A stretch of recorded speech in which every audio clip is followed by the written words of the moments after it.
А у нас же тоже советская российская действительно. Да. У нас. Ага, есть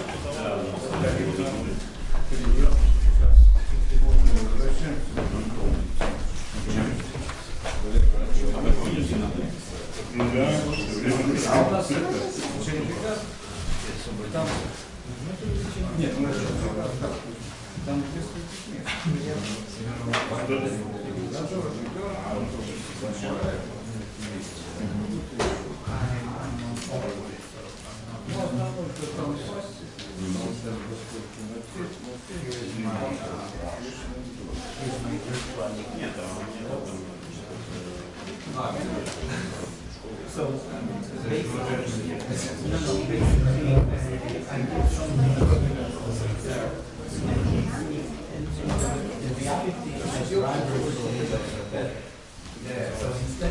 Instead of messing with drivers,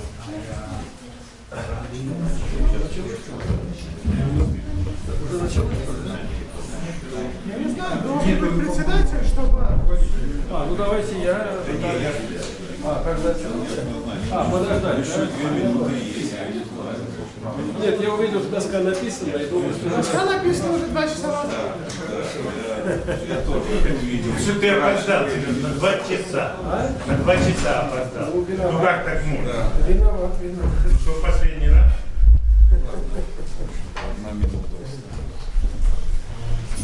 Let us start our afternoon session. It is my pleasure to introduce our speaker today. This is Manturov from Moscow Technical University. Maybe not exactly correct.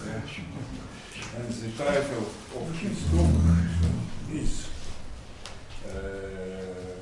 Parity, patterns and graph-valued quantum invariants in low-dimensional So first of all, I would like to express my gratitude to organizers, Vladimir Georgievich and Sergei Vladimirovich, for organizing such a great conference, and also to Evgeny Anatolievich and Yana Konstantinovna for their help in many local things. And today I'm going to argue that in many knot theories, and actually not only in knot theories, if a diagram of an object is complicated enough, then it reproduces itself. So actually this means that sometimes it leads to minimality problem in some strong sense, or classification, or even partial classification in some strong sense. Here, actually, I will construct invariants which are valued in graphs, and these graphs are more or less diagrams of the initial objects. And actually, these invariants are good for many reasons. For example, if we want to construct some invariant, say, valued in polynomials, groups, homology rings, modules, or whatever complicated algebras, then we can judge about some characteristic of knots by looking at width, coefficients, and many other things, but they are very much indirect in most of cases. And here I want to draw pictures, and these pictures will know a lot about the initial object. So let's try to prove the following theorem, and actually this will be the main theorem in different settings. It will have different meanings, and the theorem is if a knot theory, if in some knot theory, some diagram K is complicated enough, then for every diagram equivalent to that, K sits inside any diagram equivalent to that. So what does it mean since inside? It means that K can be obtained from K prime by just some smoothings. Let me try proving that theorem for just some abstract knot diagrams, and then we'll see when it works, and we'll see which consequences it can have. What means that K prime is equivalent to K? Is equivalent, that means that by means of some moves. So if in a knot theory, so that means that we have diagrams modulo moves. But if they are equivalent, they must be the same. Okay, so this is so you're not the first person who mentioned. Actually, Andrei Yurievich also told me that it can be greater than or equal to, which means that k sits inside anyway. Yeah, and during the talk I will be explaining what it means to be complicated enough and in which theories works. So assume we have some abstract knot diagrams, diagram like this. So this is an abstract knot diagram. Oh, now I understand what you were talking about. Yes, before. and assume this is complicated enough. For instance, there is no way to apply any decrease in Reidemeister move, any decrease in first, decrease in second, decrease in third, and we want to apply an increasing move. For example, an increase in second Reidemeister move like that. It seems to be unknown. Well, it does. Well, to make it not just an unknot, but something more complicated, let me draw it this way. Okay, then it might not be unknotted. Okay, so it is not an unknot, and assume we're applying the second Reidemeister move like that. So then we get a diagram which is called K prime here, and we see that K can be obtained from K prime by using a couple of smoothings, and these smoothings are just as in the case of the Kaufman bracket, like this. So the same happens if we apply the first Reidemeister move. If we do this, the same will happen. So we can restore the initial diagram somehow and see that the initial diagram K sits inside this K prime. Of course, all specialists in knot theory know that in classical knot theory this is not the case. And there are lots of diagrams of the unknot which are complicated enough, and in order to unknot them we have to do many increasing moves, and then we can apply some decreasing moves. But if we can have some conditions, we can argue that this works for free knots, virtual knots, braids, and some other objects. Actually, let me now ask the question: what is a classical knot theory, and how we can encode classical knots? So we can encode the classical knots by using diagrams, modular moves, and diagrams are four-valent graphs, and moves are Reidemeister moves. And actually, these four-valent graphs are usually planar, and I'm not drawing any over and under passes on purpose. And actually, I'm going to get rid of all those information, all that information with over under passes and so on. And actually, I want to concentrate on pictures. I want my invariants to be valued in pictures, so that if we have one picture inside the other, so the smaller picture has a lot of information about any diagram of which is equivalent to the initial knot. So we have such knots, and actually, if we consider classical knots with over and under crossing information and take the quotient of Reidemeister move, we get classical knot theory. If we consider these graphs with over-under crossings still, but do not require any planarity, we get virtual knot theory. So virtual knots are graphs with over-under information modulo the same Reidemeister moves actually, which are not planar. So we can either draw them on two surfaces, or we can draw them on the plane by adding virtual crossings. And there are some simplifications of virtual knots. Actually, flat knots or virtual strings, and free knots. So flat knots are those when we forget about the over-under information. So we have just graphs and some cyclic structure along vertices. So virtual vertices are not there. Actually, they are artifacts of the planar projection. These are flat knots. But on the other hand, flat knots still have some other bit of information. Actually, we can encode all our knots also by Gauss diagrams, and actually classical knots are Gauss diagrams with 2 bits of information for every chord, and we can forget 1 bit of information and we can forget the other bit of information, and we will get a very rich theory. So what do I mean when I talk about 2 bits of information? Say we have a trefoil, a classical trefoil, we can convert that into a Gauss diagram.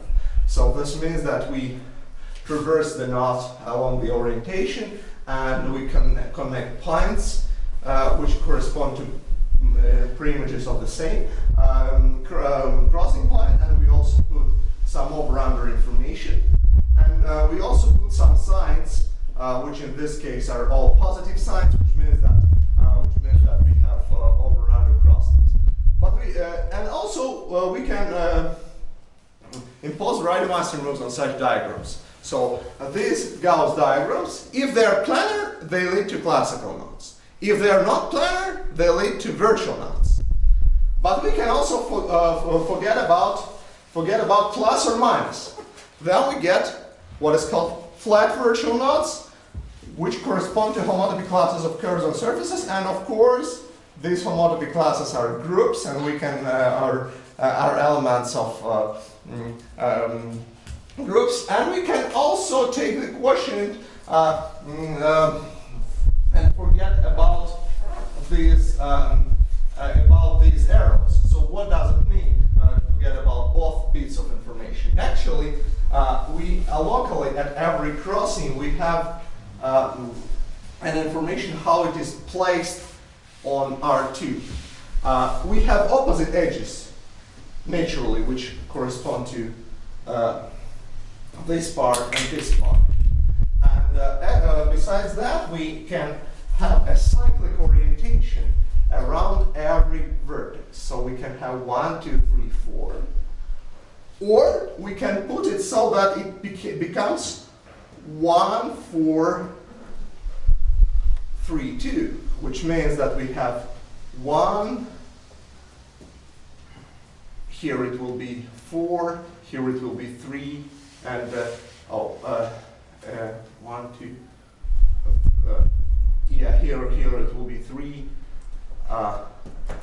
like that. So if we forget about this piece of information, we get what is called free knots, or homotopy classes of Gauss wards.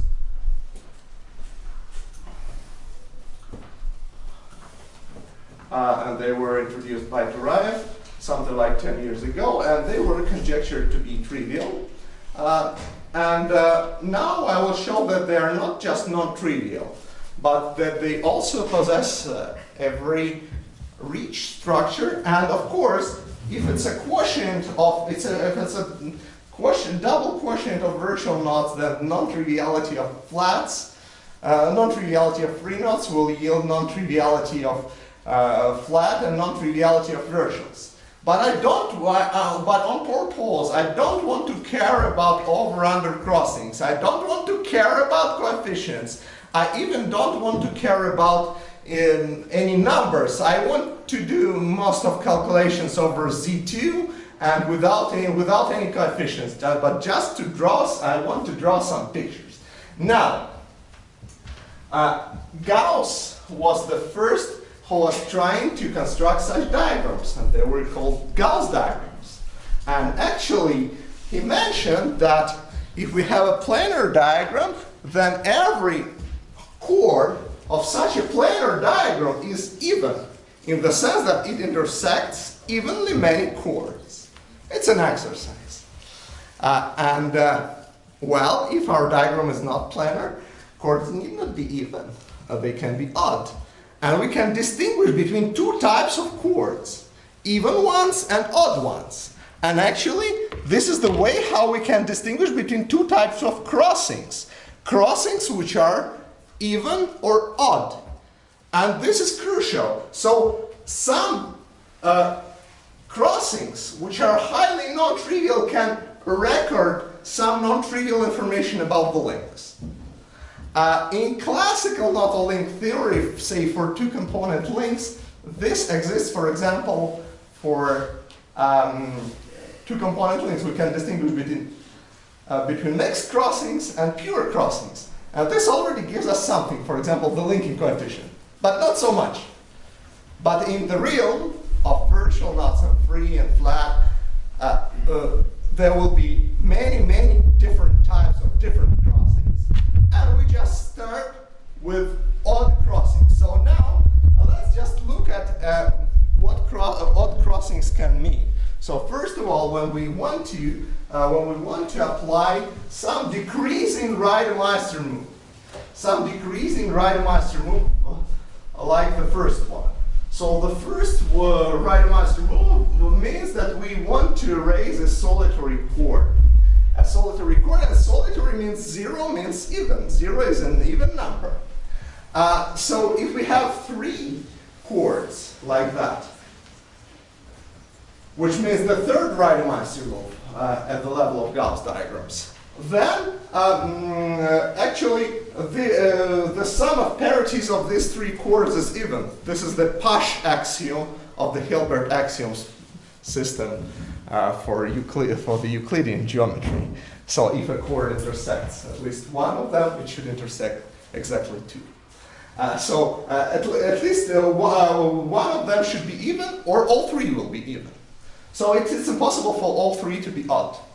And now I want to impose some new condition, which is called irreducibility, which just means that I want to forbid the second Reidemeister move. And when I want to forbid the second Reidemeister move, this means that I say that a diagram of a free knot is irreducible if there are no adjacent chords. Adjacent chords for the second Reidemeister move can be like that, they can be parallel, or they can have adjacent ends and they can be intersecting like that. So the removal of such a couple means the second Reidemeister move. I just want to forbid. And now, an instance of that theorem for free knots says the following. If a free knot K is odd and irreducible, then for every K prime equivalent to K, it's greater than or equal to. So that if we draw this cat, so every other cat equivalent to that will have it inside. And in other sense, we can say that here we see that some local minimality yields a global minimality. So if we want to, we can decrease in one term, then we cannot decrease at all. How do we prove this theorem? Actually, the main formula for proving this theorem is as follows. So there is a bracket where the bracket of K is equal to K. And nothing more. This is more or less the only formula for parity. In fact, this is not quite true because there is an invariant, but this invariant is valued in pictures. And actually, the formula for the bracket I'm going to use is as follows. So assume we have a free knot, which is represented by a frame 4-balanced graph.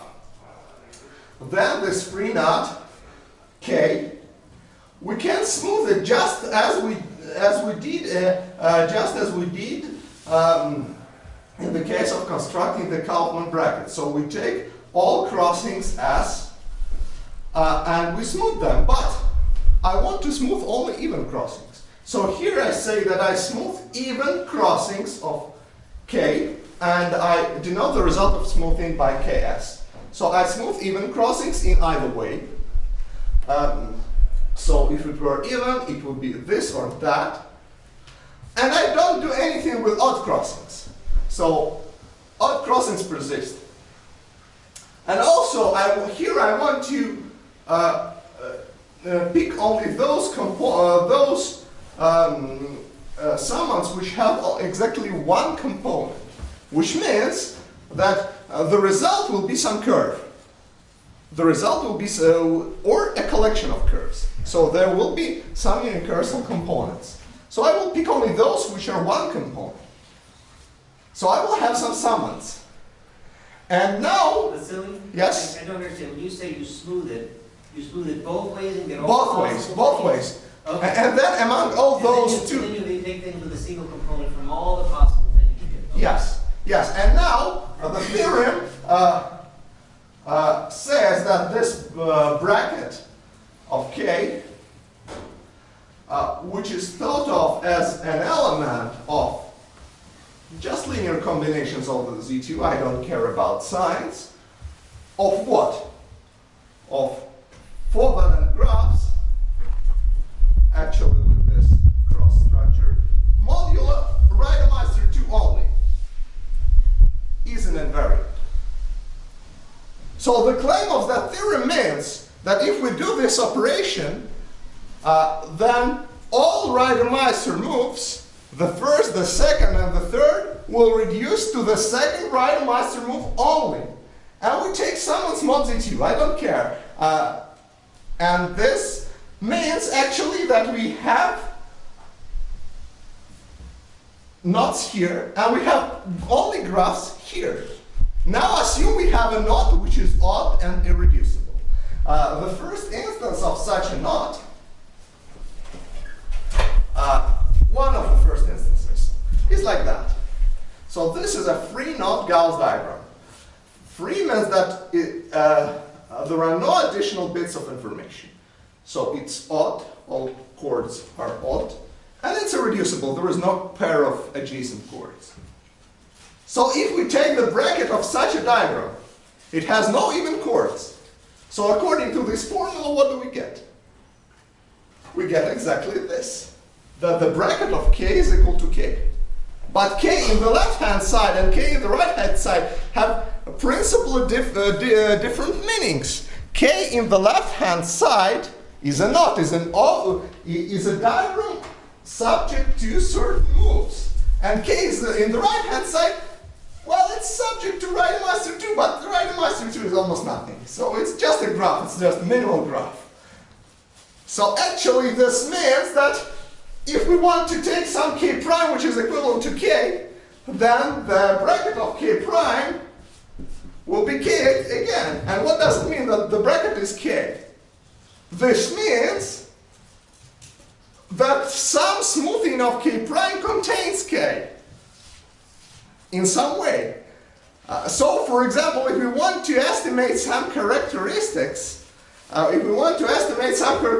whatever they are, genus or minimal crossing number or whatever, we will see some diagram inside, and it will give us lower bounds. It will give us lots of properties concerning not just some amount of, not just some numerical invariants, not just some polynomials, but it will give us some information how the points are connected to each other. Okay, and actually now we are at a conference on quantum topology. I'm going to talk about quantum invariants.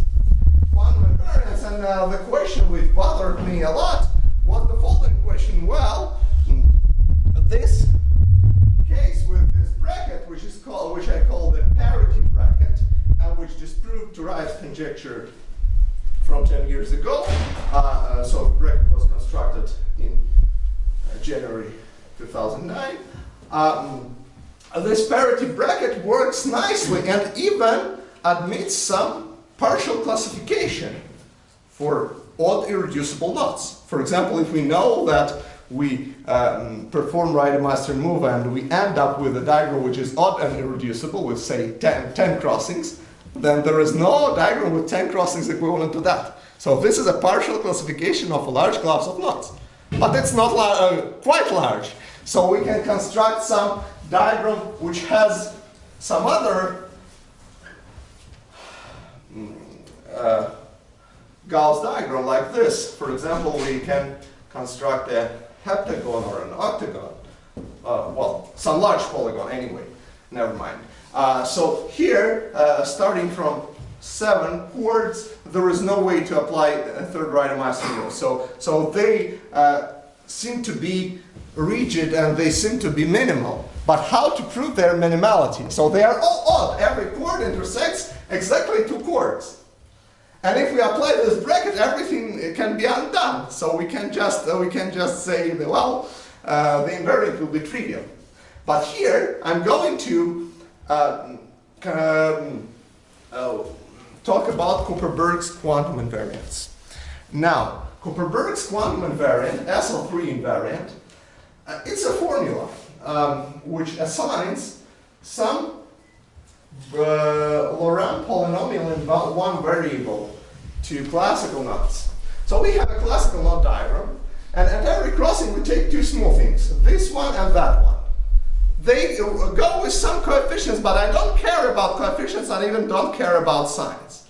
I want to care about only pictures. So there will be this with some coefficient and that with some coefficient. Unlike Kaufman bracket, this guy is not quite a collection of circles. So if we are on the plane, we'll get a collection of planar graphs. And these planar graphs are subject to some further reduction. And the reduction rules are as follows. So if there is a square, there is a square reduction. So the square can be reduced according to that rule into this and that as a sum. If we have a bigon, so we have, so it evaluates to some number, but in my case, when I work over Z2, it evaluates to 0, it doesn't matter. And also there is some value for the loop, but again, I don't care about this value. It's something like a to the 8 or whatever. I just say that it's equal to 1. So I always take all variables to be equal to 1, and I always take everything mod Z2. It's easier for me. Now the question is, assume we have virtual knots, or flat knots, or free knots. What is the, where are these invariants valued? So they should be valued in some numbers. But no, if we are on the plane, because of the other characteristic, we can find a bigon. We can find a quadrilateral, either a bigon or a quadrilateral, but it's not so if we consider generic graphs. For generic graphs, it's not so. So, but actually, what to do?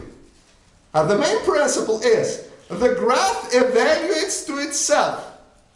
If the graph is irreducible, then it just evaluates to itself, and then the value of our invariant will be a linear combination of irreducible graphs with no bigons, no quadrilaterals. And it gives an invariant, and then it gives an invariant of free knots which are powerful enough, which are valued in, graphs. And again, this is another instance of that theorem. So if a graph is complicated enough, for instance this one, we have it inside any other graph. And actually the same was done for C2 quantum invariant, Kuperberg's picture, and the same for G2. These 2 pictures are my joint work with Lou Kaufman, and this was done by myself alone. And now some words about applications. So actually this invariant is not just, these invariants of free knots are not just invariants, but pictures. So if we want to study some very complicated properties, they go for free. For example, commutativity. We can put 3 cats A, B, and C like that, and 3 cats A, C, and B like that. So they are irreducible. If we want to construct some algebraic invariant, mostly it won't see the difference. So for example, we can do some mutation or something similar to mutation. For example, we take a piece of a diagram and we mutate that, preserving many numerical characteristics. And if we just count some invariants like the Jones polynomial or Hovanov homology or many other algebraic things, they will not change. But my invariance graphs are evaluated to themselves. And it will change if it's complicated enough. And it's irreducible. So, commutativity, mutations, invertibility, and many other things. Now, partially it can be done for classification. So, from this equality, we can see that K can be restored from the value of its invariant. Sometimes. Now, actually,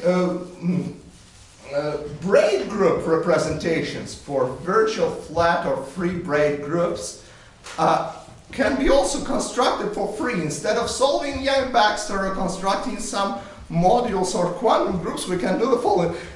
Braid is a graph, is a box.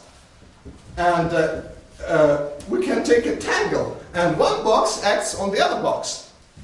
And we get some bigger box. And this box can be undone by using some reduction rules. So we act by graphs on graphs, and we get representations. So again, we get representations of braid groups. And now I'm near to stop in a couple of minutes, and I'm going to tell about what I'm going to talk about the next time. Actually, there was a question, what is a parity? I mentioned that if a diagram is odd and irreducible, then it reproduces itself. But what does it mean, odd, and what does it mean? Actually, besides Gaussian parity, there are lots of other parities. For instance, just look at classical crossings. So if we have two component links, we can have mixed crossings, which are somewhat odd, and we can have crossings which are not mixed. We can put some information from that crossing, and we can get something. Actually, by using parity, we can do many things. So we can put local information at crossings and enhance many known invariants by distinguishing between even and odd. But we can put not just Z2 information, 0 or 1. We can put much more information, which group value, parity, and many other parity. So one more slogan here is that crossing can contain a lot of topological not-like information. So not-like information can be concentrated in crossings, and by using that we can study groups like groups of two surfaces and many others. We can study two knots and cobordism of free knots. We previously we thought that free knots were trivial, and free knots are not just non-trivial, they have non-trivial cobordism classes.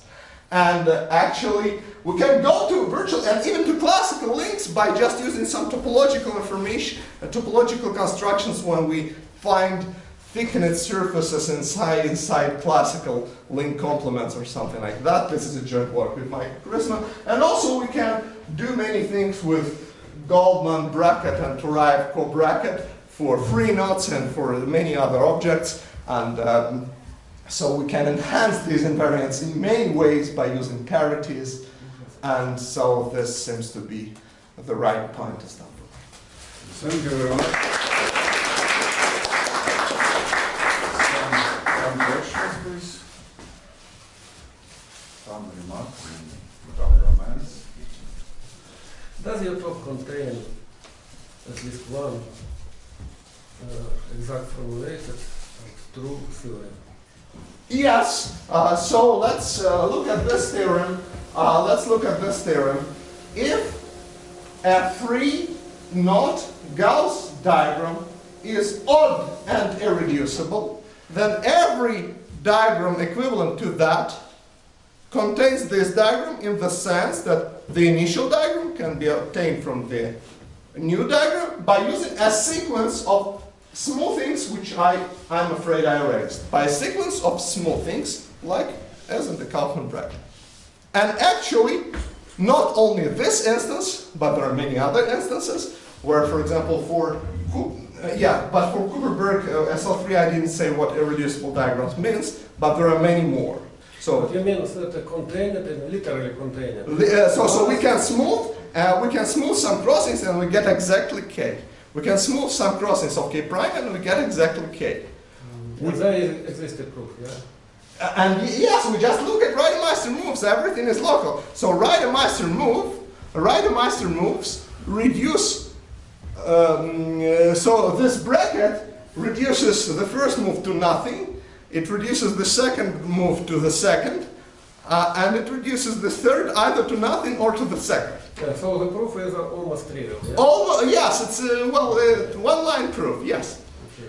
And actually here the proofs are also not so complicated, but it uses some reductivity. Actually here we get from objects to some objects which are to their invariants, so we lose some information.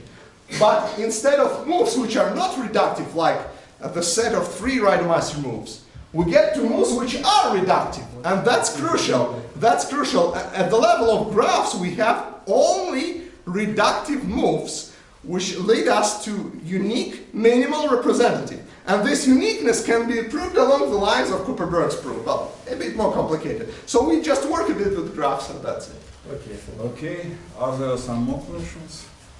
No questions. Let us thank our speakers. How many minutes? 15 5. 15 minutes.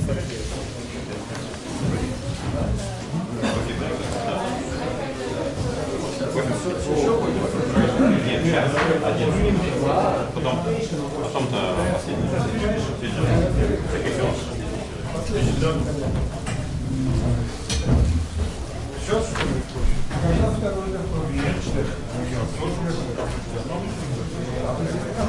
До конца? Ну, я специально, как сказать, когда все-таки не дали второй, я решил, что в первом я могу обойтись бесплатно. Okay, sorry. The more... Нет, на самом деле, вот